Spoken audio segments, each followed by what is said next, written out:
we use prepositions of place or prepositions of position to say where things are. అంటే వస్తువులు ఎక్కడున్నాయి, ఏ ప్లేస్లో ఉన్నాయి అనే దాన్ని బట్టి ప్రిపోజిషన్స్ ఉంటాయి. అలాగే we use prepositions of place or prepositions of position to say where things are. Examples are under, behind, in front of, on the left or right, of opposite, near, next to, between and above. ఇవన్నీ మీకు తెలిసే ఉంటాయి, మనం ఉపయోగిస్తూ ఉంటాం కూడా. వస్తువులు దేని కింద ఉన్నాయి, టేబుల్ కింద ఉంది, టేబుల్ పైన ఉంది, పక్కన ఉంది, వెనక ఉంది, ఇలా ఉపయోగించడానికి ప్రిపోజిషన్స్ ఉపయోగపడుతూ ఉంటాయి. ఇది ప్రిపోజిషన్స్ ఆఫ్ ప్లేస్ అన్నమాట. The kitten is sleeping under the car. అంటే ఏంటి, పిల్లి కారు కింద, under is a preposition here. Joe is hiding behind Lekha. లేఖ వెనకాల జో దాక్కొని ఉంది. బిహైండ్ వెనుక అనేది ప్రిపోజిషన్ ఇక్కడ. The mouse is in front of the box. In front of అంటే ముందు భాగంలో ఉంది, ఇది preposition. Zora is sitting between Rahul and Soumya. Zora అనే వ్యక్తి రాహుల్కి సౌమ్యకి మధ్య కూర్చొని ఉంది. మధ్య ఈజ్ కాల్డ్ బిట్వీన్. ఇది prepositions. we use in for enclosed spaces. In for enclosed spaces అంటే ఏంటో చూద్దాము. ఇన్ ని ఎక్కడ ఉపయోగిస్తారో ఇప్పుడు మనం తెలుసుకుందాం. The shoes are in the box. Shoes ఎక్కడున్నాయి, ఇన్ ద బాక్స్ లోపల అని చెప్పడానికి ఇన్ని ఉపయోగిస్తాం.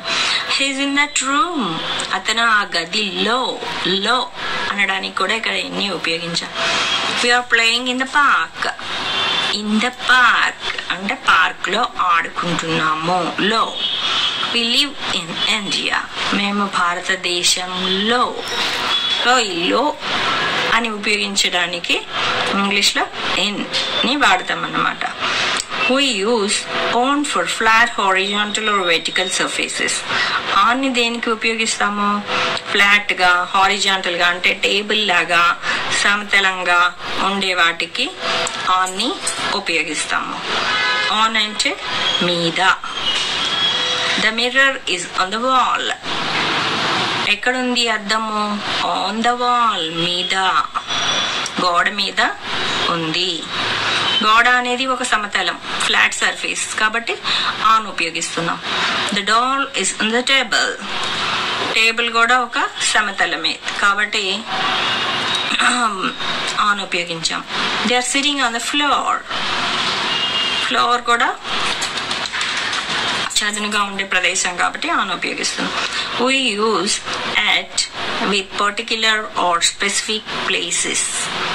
at ని దేనికి ఉపయోగిస్తామంటే ఒక ప్రత్యేకమైన ప్లేస్ కి గురించి చెప్పేటప్పుడు ఉపయోగిస్తాం. He is at the gate. Correct గా ఎక్కడున్నాడు అని చెప్పేటప్పుడు at ఉపయోగిస్తాము. He is at the gate. అతను గేట్ వద్ద ఉన్నాడు.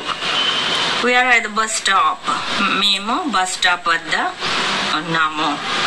Sheena is at Simi's house. Sheena ఎక్కడ ఉంది, సిమి ఇంటి దగ్గర ఉంది. ఇలా ఒక ప్రత్యేకమైన అంటే స్పెసిఫిక్ ప్లేస్, కరెక్ట్ గా ప్లేస్ ని లొకేట్ చేసి చెప్పాల్సినప్పుడు అట్ మనము ఉపయోగిస్తాము.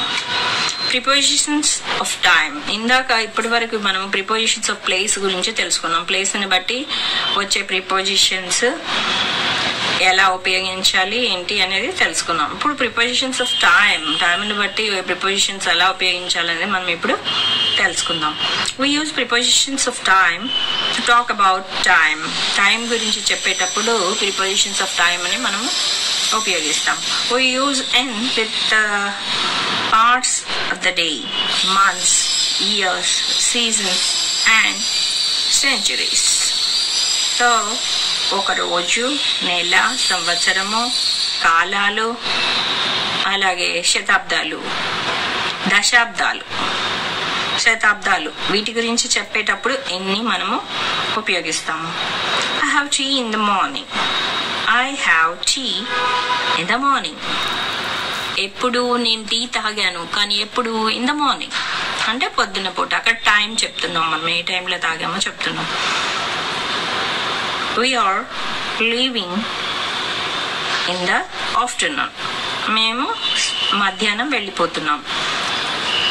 ఎప్పుడు మధ్యాహ్నం. సో పర్టికులర్ టైం చెప్పాం కాబట్టి ఇన్ని ఉపయోగించాం. I was born in 2014. నేను 2004లోని జన్మించాను. కరెక్ట్గా సంవత్సరాన్ని చెప్తున్నాం కాబట్టి ఇన్ని ఉపయోగిస్తాం. I was born in 2004. Our annual day is in January. School closes early in the winter. We are now in the 21st century. We use at to tell the time for parts of the day, meal times and festivals. ఎట్ని ఎప్పుడు ఉపయోగిస్తామంటే రోజులో ఒక భాగాన్ని చెప్పేటప్పుడు లేదా భోజన సమయాల్లోని పండగలప్పుడు చెప్పడానికి ఈ ఎట్ని ఉపయోగిస్తాము. For example, I will see you at 4 o'clock. I will see you at 4 o'clock. So రోజులో ఎప్పుడు కలుస్తాడట? 4 o'clock. కాబట్టి అట్ ఉపయోగించాం. He will come at noon. మధ్యాహ్నం వస్తాడట, noon. కాబట్టి అట్ ఉపయోగించాం. He will come at noon. The train reaches Delhi at midnight. We will come there at noon. My cousins will visit us at Christmas. We use on with the days of the week, specific days and dates. On ఎప్పుడు ఉపయోగిస్తాము?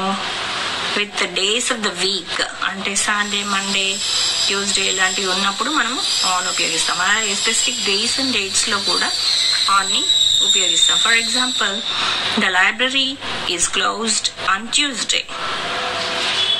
మంగళవారం రోజు library క్లోజ్డ్గా ఉంటుంది, బంద్ ఉంటుంది, close చేయబడి ఉంటుంది. We have a special assembly on Friday mornings. My birthday is on the 7th November. అంటే ఈ ఆన్ ఎక్కడెక్కడ ఉపయోగించాము? With the days of the week, specific days and dates. So రోజు జరిగే కార్యక్రమాలు కాకుండా ప్రత్యేకంగా కొన్ని రోజుల్లో జరిపే కార్యక్రమాల గురించి చెప్పేటప్పుడు మనం ఆన్ని ఉపయోగించాము. Some prepositions of time express extended time. For example, for, since, from, till and from, to. ఇవన్నీ ఎప్పుడు ఉపయోగిస్తాము? ఇది కూడా టైంలో ప్రిపోజిషన్స్ ఆఫ్ టైంకే ఉపయోగిస్తాం. వీటిని కూడా ఎక్స్టెండెడ్ టైం కి వీటిని ఉపయోగిస్తాం. ఎగ్జాంపుల్ చూస్తే మీకు అర్థమవుతుంది. We played tennis for an hour. For an hour అంటే ఓ గంట సేపు ఆడాము అని చెప్పడానికి the time extended till an hour అన్నమాట. ఫర్ ఉపయోగించాం. Geeta has played the piano since she was 8 years old.